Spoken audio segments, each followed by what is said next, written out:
أعوذ بالله من الشيطان الرجيم. بسم الله الرحمن الرحيم. بل كذبوا بالساعة وأعتدنا لمن كذب بالساعة سعيرا. إذا رأتهم من مكان بعيد سمعوا لها تغيظا وزفيرا. وإذا ألقوا منها مكانا ضيقا مقرنين دعوا هنالك ثبورا. لا تدعوا اليوم ثبورا واحدا وادعوا ثبورا كثيرا. صدق الله العظيم. ബൽ സൂറ അൽ ഫുർഖാനിലെ 11, 12, 13, 14 ആയത്തുകൾ. ബൽ കസ്സബു എന്നാൽ അവർ കളവാക്കിയിരിക്കുന്നു, അല്ലെങ്കിൽ തള്ളിപ്പറഞ്ഞിരിക്കുന്നു. ബിസ്സാഅത്തി ആ സമയത്തെ അഥവാ അന്ത്യനാളിനെ. ബഅ്തദ്ന നാം ഒരുക്കി വെച്ചിരിക്കെ. ലിമൻ കസ്സബ കളവാക്കിയവന്. ബിസ്സാഅത്തി അന്ത്യദിനത്തെ, അന്ത്യസമയത്തെ കളവാക്കിയവന് നാം ഒരുക്കി വെച്ചിരിക്കെ. സഈറ തീജ്വാല. ഇദാ റഅത്ഹും അത് അവരെ കണ്ടാൽ. മിൻ മക്കാനിൻ ബഈദിൻ വിദൂരത്ത് നിന്ന്, വിദൂര സ്ഥലത്ത് നിന്ന്. സമിഉ ലഹ സമിഉ അവർ കേൾക്കും. ലഹ അതിനുള്ളത്. തഗയ്യുലൻ കൊടും കോപമായിട്ട്. ഗൈല് വിദ്വേഷമാണല്ലോ. തഗയ്യുൽ വിദ്വേഷം കാരണമുള്ള ഇളകിമറിയൽ, അതാണ് തഗയ്യുൽ. വസഫീറ അലർച്ചയും. വൈദാ ഉൽഖൂ മിൻഹ വൈദാ ഉൽഖൂ അവർ ഇടപെട്ടാൽ അല്ലെങ്കിൽ എറിയപ്പെട്ടാൽ. മിൻഹ മക്കാനൻ ലയ്യിഖ അതിൽ നിന്നുള്ള ഒരു ഇടുങ്ങിയ സ്ഥലത്ത്. മുഖറനീന ബന്ധിതരായ അവസ്ഥയിൽ. ദഅു അവർ വിളിക്കും. ഹുനാലിക്ക അപ്പോൾ അവിടെ വെച്ച്. സുബൂറ നാശത്തെ അഥവാ നാശമേ എന്ന് അവർ വിളിക്കും എന്നർത്ഥം. ലാ തദ്ഉൽ യൗമ ഇന്ന് നിങ്ങൾ വിളിക്കണ്ട. സുബൂറൻ വാഹിദൻ ഒരു നാശത്തെ. വദ്ഉ സുബൂറൻ കസീറ വദ്ഉ നിങ്ങൾ വിളിച്ചുകൊള്ളൂ. സുബൂറൻ കസീറ ധാരാളം നാശങ്ങളെ.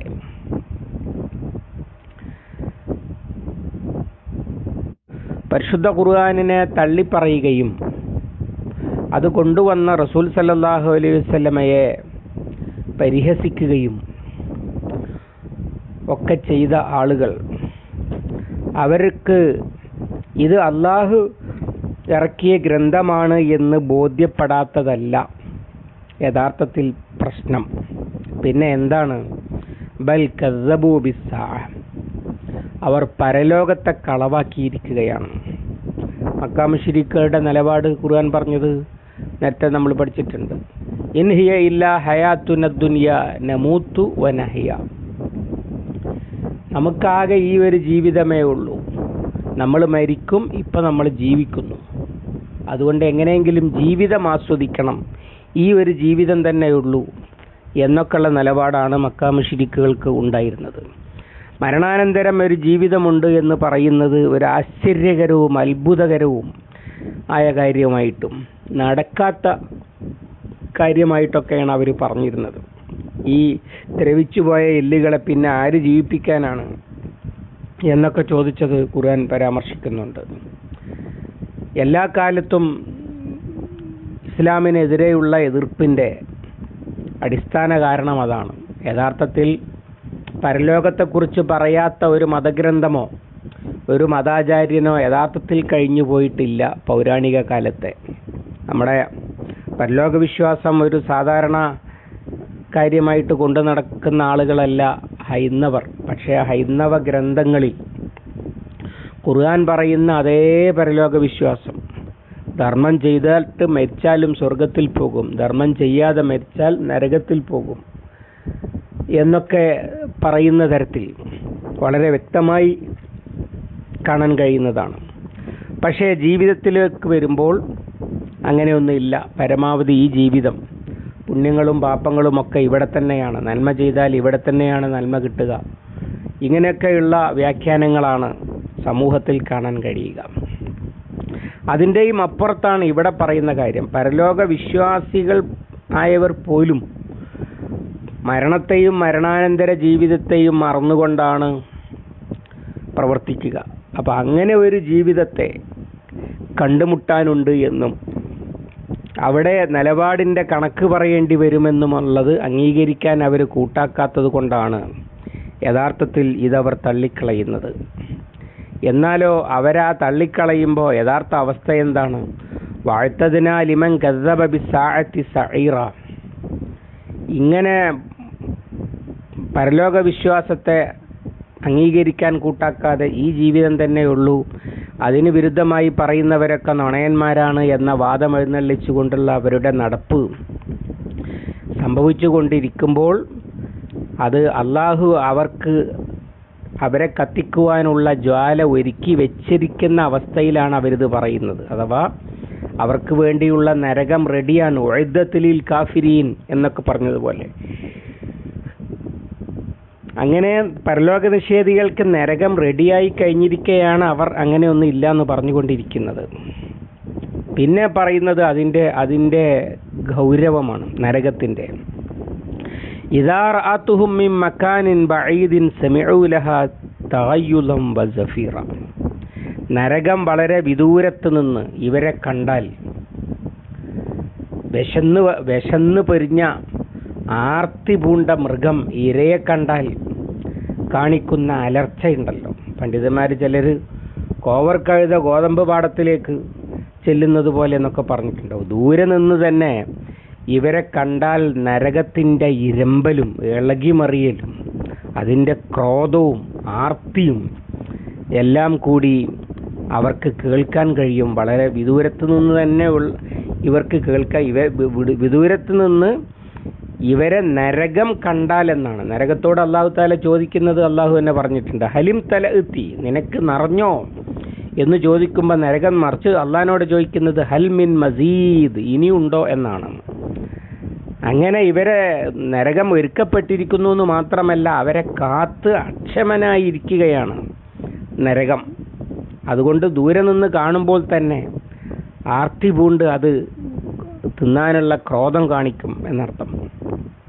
വൈദാ ഉൽഖൂ മിൻഹാ മിൻ മക്കാനൻ ദയീഖൻ മുഖറനീന ദഅൂ ഹുനാലിക സുബൂറ.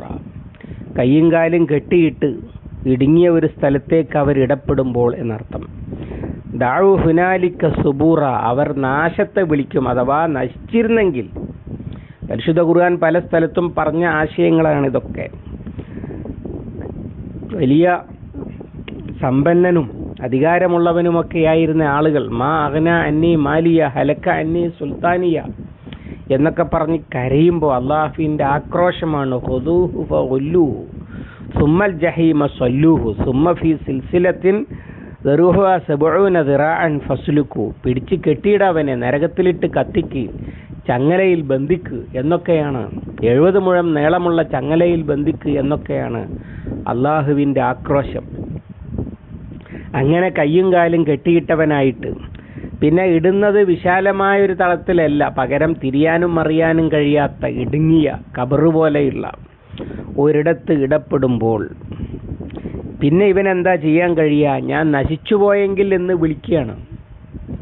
യാ വൈലത്താ, അല്ലേ? യാ ലൈതനി കുന്തു തുറാബ, ഞാൻ മണ്ണായിരുന്നെങ്കിൽ നന്നായിരുന്നു, നശിച്ചു പോയിരുന്നെങ്കിൽ നന്നായിരുന്നു. യാ ലൈതഹ കാനത്തിൽ ഖാലിയ, ഇതങ്ങോട്ട് കഴിഞ്ഞു പോയാൽ മതിയേ, സ്വർഗമൊന്നും വേണ്ട, ഞാനങ്ങ് ഇല്ലാതെയായാൽ മതിയായിരുന്നു എന്നൊക്കെ പറഞ്ഞ് നശിച്ചു പോയെങ്കിൽ എന്ന് പറഞ്ഞ് കരയാണ്. പക്ഷേ നശിക്കൂല. ലാ യമൂത്തു ഫീഹ വലാ യഹ്യ, ജീവിക്കുകയുമില്ല മരിക്കുകയുമില്ല.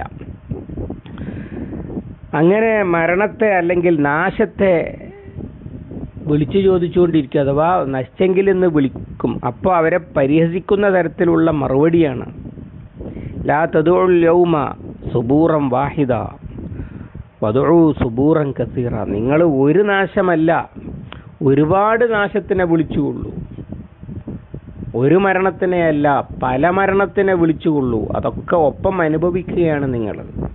അഥവാ രക്ഷപ്പെടാനുള്ള യാതൊരു വഴിയില്ല, നശിച്ചു പോകാനുള്ള വഴിയില്ല, പിന്നെ ഒരുപാട് മരണം, ഒരുപാട് നാശം ഒപ്പം അനുഭവിച്ചുകൊള്ളൂ എന്ന് അവരോട് വിളിച്ചു പറയപ്പെടും. ഇത്ര ഗൗരവമുള്ളതാണ് അസ്സാഅത്ത്, പരലോകമെന്ന് പറയുന്നത്. പക്ഷേ അതിനെ കളവാക്കിക്കൊണ്ട് ഇതെന്ത് നബിയാണ്, ഇതെന്ത് കിതാബാണ് എന്നൊക്കെ ചോദിച്ച് സമയം കളയുകയാണ്. ഇതൊരു ആലോചനാ വിഷയമല്ല, ഇത് സംഗതി റെഡിയായി കഴിഞ്ഞിരിക്കുന്നു. നിഷേധികൾക്കുള്ള നരകം തയ്യാർ ചെയ്ത് കഴിഞ്ഞിരിക്കുന്നു. അപ്പോഴാണ് അങ്ങനെയൊന്നുണ്ടോ, ഇതെന്ത് കിതാബാണ് എന്നൊക്കെ പറഞ്ഞ് ഇവർ സമയം കളഞ്ഞുകൊണ്ടിരിക്കുന്നത് എന്ന് താക്കീത് ചെയ്യുകയാണ്. അതുകൊണ്ട് തന്നെ നിഷേധികളോട്, പരിശുദ്ധ ഖുർആനിനെയും മുഹമ്മദ് സല്ലല്ലാഹു അലൈഹി വസല്ലമയെയും നിഷേധിക്കുന്നവരോട് ഖുർആനിന് പറയാനുള്ള ആശയം അതാണ്. നല്ലവണ്ണം ആലോചിച്ചുള്ളൂ. ഇത് നിഷേധിക്കുന്നവർക്ക് ഇന്നതാണ് എന്ന് ഇതിൽ പറയുന്നുണ്ട്. ഇത് നിഷേധിക്കുന്നവർക്ക് നരകമാണ് ഇതിൽ പറയുന്നുണ്ട്. സ്വാഭാവികമായിട്ടും അത് അങ്ങനെയാണെങ്കിൽ, അതുകൊണ്ട് തന്നെ ആണെങ്കിൽ ഉള്ളതാണോ എന്നൊന്ന് ഇത് അള്ളാഹു ഇറക്കിയത് തന്നെയാണോ, ഇത് റസൂല് കൊണ്ടുവന്നത് തന്നെയാണോ എന്ന് ആത്മാർത്ഥമായി ഒന്ന് പരിശോധിച്ച് നോക്കാൻ അവർ തയ്യാറാകുകയാണ് വേണ്ടത്. കാരണം ഇതിൽ പറയുന്നത് ഇങ്ങനെ ഒന്നുണ്ട് എന്നാണ്.